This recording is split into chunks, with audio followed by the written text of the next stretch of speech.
Well, beloved, I don't know about you, but I'm certainly learning a lot about what it means to be human in this season, about our ability to thrive in the midst of unprecedented circumstances, about the will of the human spirit that seems to get us up out of bed and out to those essential places, even in those moments where yesterday and today and tomorrow just seem to kind of blend together into this one endless season that simply will not end.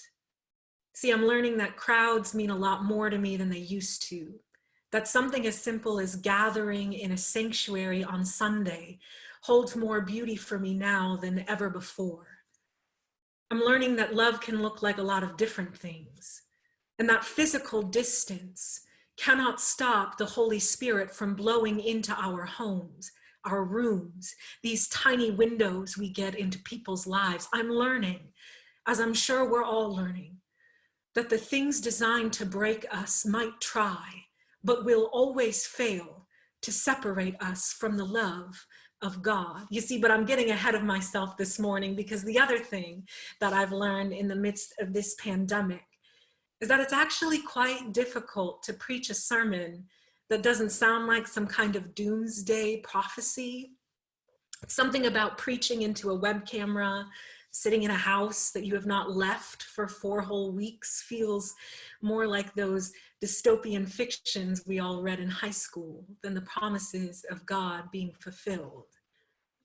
You see, if I had a nickel for every time I've ever heard some jackleg preacher throw around the word apocalypse, yelling about the end of times just to incite fear of the world and the people in it, I would have enough money to buy one of those $20 million prosperity jets. But I don't get paid to capitalize off of the world's suffering as some do. I don't profit from fear. I don't make investments in chaos. I don't gain more wealth or power or fame when society collapses. I cannot fathom such a thing. Because prophetic preaching will not paint portraits of despair and the end of times without also reminding you that the beginning is near.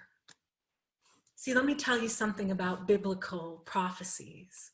Those scary ones that we usually skip over in Bible study because they're too dark or confusing. You see, prophets, thank God for waking them up in the morning, as we all do. But they also thank God for opening their eyes to see that this world we are living in is not the way that things should be. When game show host presidents delay stimulus checks just to print his name on them, when an administration is more concerned with how much money we can make as opposed to how many lives have been lost, when privileged protesters block roadways to hospitals with signs decrying, "I want my hair cut," it wakes us up. It opens our eyes. A fog has been lifted. You see, they say that something about viruses can lay dormant in the body, infecting otherwise healthy persons so quietly and so swiftly that you do not realize there was ever a problem until it seems like the whole world is sick. The world has been sick for quite some time. And the scene that I just painted might not be a pretty one, but it is a necessary one to preach, because it is not and cannot be the way things remain. So you see, you are not far from God because all you can see is the world's despair. You are a prophet. Your eyes are open, and your heart, it will not let you close them again. You see, I need to tell you all about the disciple named Thomas on this day, whose eyes were also open. You see, Jesus had died. He was dead. Jesus the healer, Jesus the miracle worker, Jesus the Son of God was dead. There was no way around this one. Thomas watched as the state quite literally fumbled their way through executing hope right out there in the open. Thomas watched as people in power killed love incarnate and said that it was somehow for the greater good. He was not interested in Easter proclamations quite yet, because he could not even fathom what had just happened, what was happening.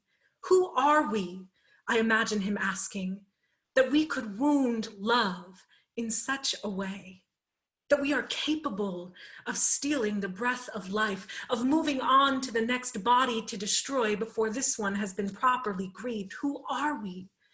I can just hear him saying that this can happen to us. What is going on here? And so it's no surprise to me at all when we turn to this story in the Gospel of John, where the resurrected Jesus appears to his terrified disciples and breathes peace upon them, that Thomas is not there. John doesn't tell us where he was because John was not with Thomas, but I'm willing to bet those existential questions he was holding on to got so heavy he couldn't help but be by himself. And so when Thomas returns and his friends look at him with hope and expectation, proclaiming, "We have seen the Lord," you can understand why he may just be a bit suspicious. You see, he's not interested in getting back to business as usual. No, not when the world is still collapsing around him. Unless I see the mark of the nails in his hands and put my finger in the mark of the nails and my hand in his side, he says, I will not believe. Don't talk to me about hope, says Thomas, before acknowledging the wounds. See, I'm reminded on this day of this short news clip from earlier this week where an EMT is asked how he's been shown thanks during this time. I've been sent more pizza than ever before, he says, but I don't need pizza. I need health care. Because if I get sick tomorrow, I cannot even afford to call the same ambulance I drive every day. You see, I cannot help but think of this man who refuses to rush to the hope in humanity's kindness without first pointing towards the gaping wounds in our collective social body. You see, this right here is a decidedly apocalyptic thing to do. Apocalypse. It comes from the Greek word apocalypsis, which quite literally refers to an unveiling, an uncovering, a revelation that could not have otherwise been seen, to pull back the veil. Something that says, I will not settle for your surface level answers and explanations. I want to know what's really going on here. There is something so powerfully terrifying about revealing what is underneath this all. You see, it's like pulling back the garments of a resurrected Jesus and witnessing the wounds still left in his side. It is vulnerable, it is fragile. And it requires so much care to reach out and touch it without making the pain any worse. Make no mistake, when the empire is made to be your God, when the pursuit of productivity and upholding the way the system has always been is our salvation, people who refuse to accept hope at face value will look like giant doubters, faithless cowards, people who just cannot trust that everything will be all right. Sometimes we so badly want the system to get back to normal that we do not realize it was the system that was killing us all along. You see, this is my doomsday sermon, my end of the world prophecy, that what would end is a world where we hear more talk about saving dollars than saving lives, where white supremacy rears its ugly head in communities made most vulnerable this season, where people otherwise thought disposable, fast food workers and grocery store clerks, are suddenly bearing the weight of our crisis on their back. I would hope this is the end of times. I will not let go of Thomas and his stubborn insistence on seeing where it hurts. I will not let go of his story because I am willing to bet that on that fateful walk alone where he missed the revelation of the risen Christ amidst his friends, Thomas did a little wrestling of his own. Wrestling that sounded like, how am I even allowed to feel this upset when the hope of the whole world is gone? How can I even pay attention to these thoughts racing in my head about what my tomorrow will look like, who I need to be, what I can be capable of in this season, when everything we ever thought thought true is crumbling like burnt paper in our hands. I bet he thought that the concerns of his heart were insignificant in the grand scheme of things, but he did not realize that these things we tell ourselves are insignificant might actually be where the power of the holy and living God indwells. So when Thomas finds himself back in the house a week later and the resurrected Jesus appears in the room, he does not get a lecture on faithfulness or a corrective word about getting over himself in order to be a better disciple. No, Jesus says, "Peace be with you," walks directly over to Thomas, takes his hand and says, "Here, touch the wound. See the piercings." I can't imagine what kind of breath Thomas must have taken in as he gasped at the touch of Christ's side in that vulnerable moment where the cloak is pulled away and the wound beneath is revealed. I imagine something holy entered him then, like a new breath or a second wind, because hope was not dead. It was open and invitational and vulnerable and strong and fragile all at the same time. Hope was more real than ever before. This Eastertide sermon series that we're doing here at Union is called Empty. Empty tombs, empty churches, feeling empty inside, because there is a divine power in those places where they'll tell you nothing of substance is going on. Places like where a disciple who's been mocked by a tradition that calls his insistence on remembering our pain a sign of doubt. Like a gaping wound they want so badly to desperately cover up without first witnessing the power of the Holy Spirit inside.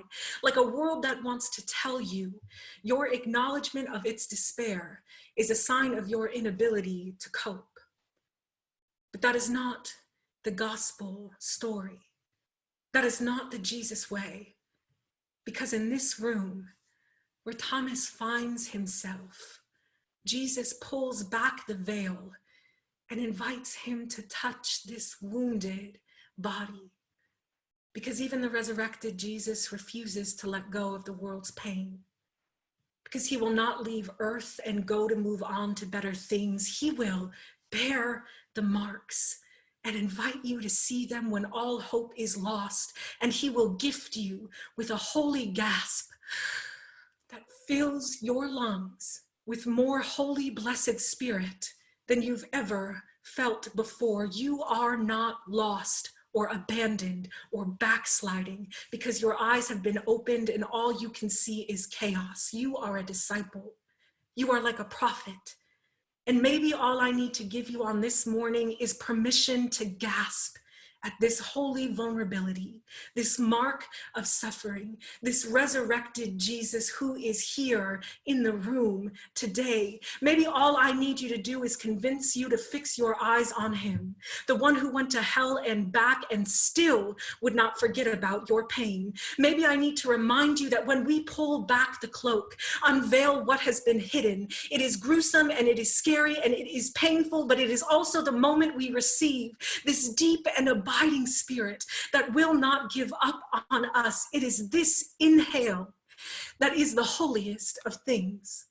Because when you breathe back out again and speak into this indescribable chaos, the same spirit that transformed death into new life is the one that you too are breathing over the whole of this world.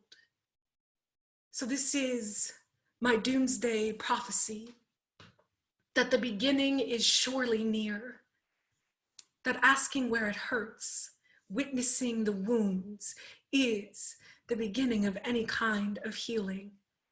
That you are not just awake this morning, God opened your eyes, and maybe they're fixated right where they need to be.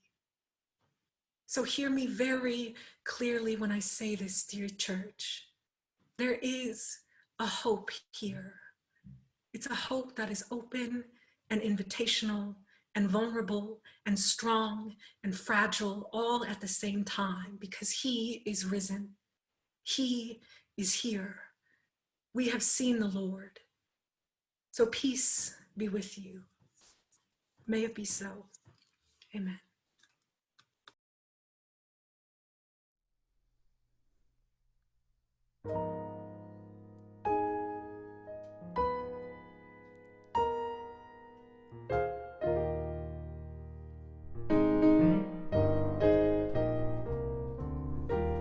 Sometimes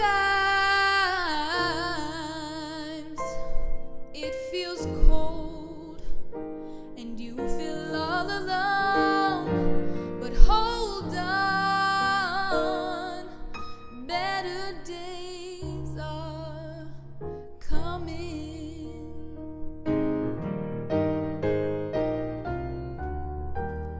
It can be rough in this world, I know it ain't easy, but hang on in there, I know better days are coming. You've seen good, you've seen bad, you've been hurt beyond sin,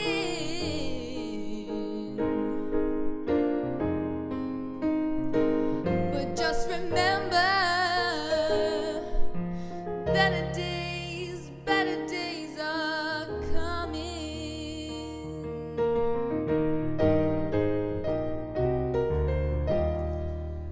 Friends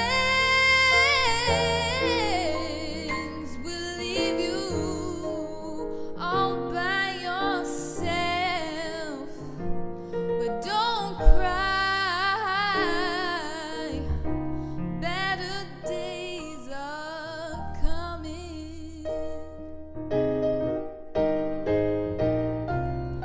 Better days, better days, better days are coming.